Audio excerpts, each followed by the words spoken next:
£50 million. That is what Carlsberg offered for Hawkstone Brewery. Jeremy Clarkson's team said no. 18 months later, that number looks almost embarrassing. Nobody in the industry saw it coming. Hawkstone is now valued at £75 million. Not because of a television show.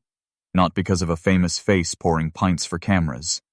Because of something far less glamorous and far more dangerous to the companies that make lager for a living. It wasn't a celebrity beer brand.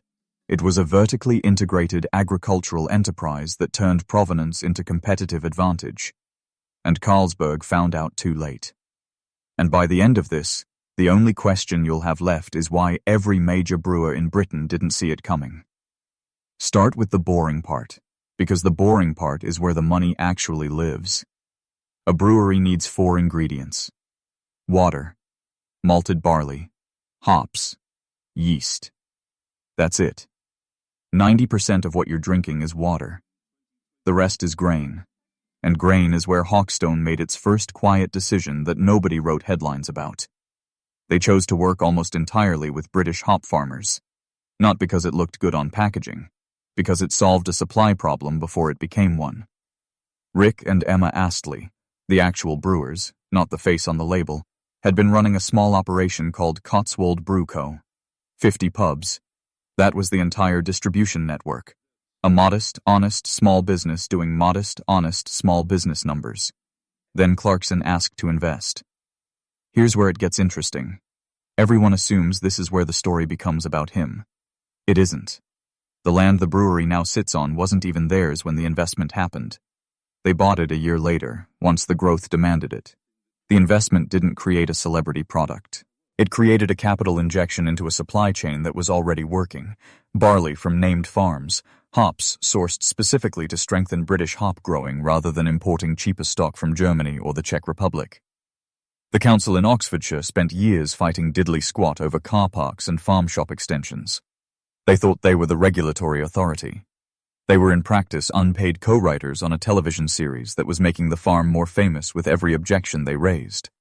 Hawkstone had no equivalent villain, no planning dispute, no public fight.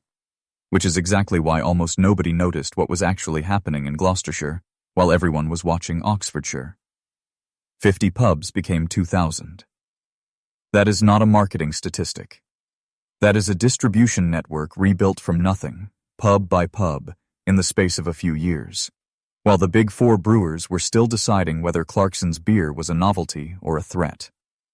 Now, here is the part that even most people who follow this story closely have never fully joined up. The big breweries condition their lager fast, because time is money, and shareholders want revenue this quarter, not next year. Hawkstone does the opposite.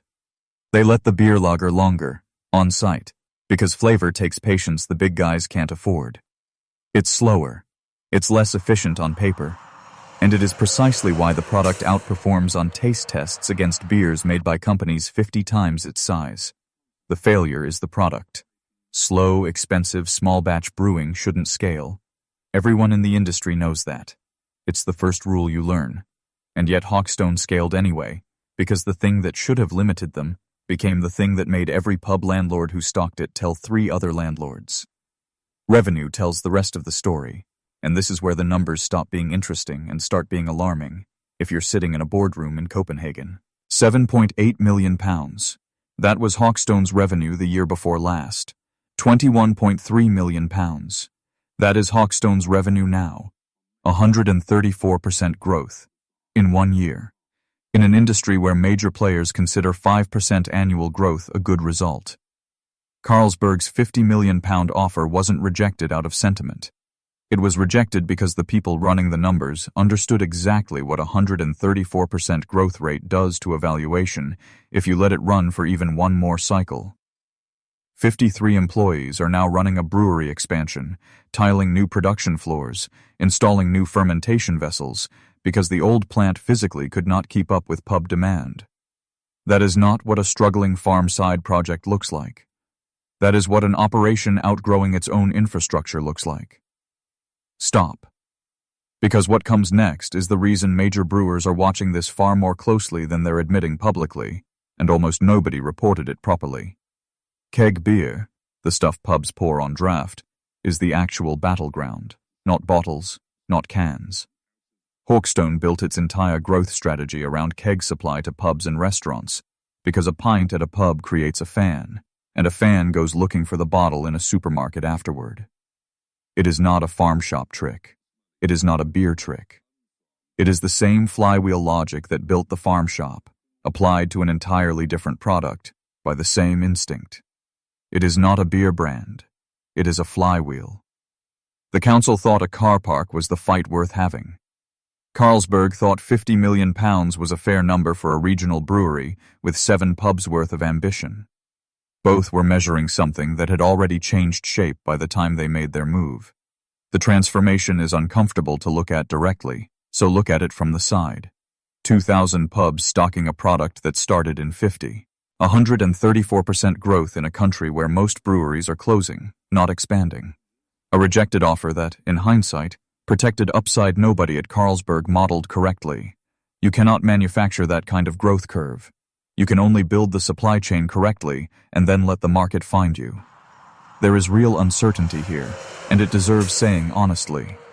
Fast growth strains everything: staffing, quality control, hop supply, the very slow lagering process that made the beer good in the first place. Scaling too quickly is how good breweries become inconsistent ones. Whether Hawkstone can protect that patience while filling 4 times as many kegs is the genuine open question, and nobody, including the people running it, knows the answer yet. Stand back and look at the full picture. A brewery that started supplying 50 pubs now supplies 2,000. Revenue moved from $7.8 million to $21.3 million in a single year. A £50 million offer was turned down, and the business that turned it down is now worth $75 million. 53 employees are racing to expand a plant that physically cannot keep pace with pub orders. None of that happened because of a famous face on a bottle label. It happened because a small brewing team was allowed to keep doing the slow, expensive, patient thing that made the beer good, while someone else handled the capital and the distribution. That is not celebrity marketing. That is the oldest, most boring formula in British business, done properly, at exactly the right moment. That is not a beer company. That is a masterclass in what happens when patience meets capital, and nobody in Copenhagen is paying attention. If you found this as interesting as I have, do subscribe and have a look at the video on your screen right now. We think you'll find it just as rewarding. Drop a comment below. We'd genuinely love to know, have you tried Hawkstone yet? And did it live up to the story behind it? Thank you, as always, for watching.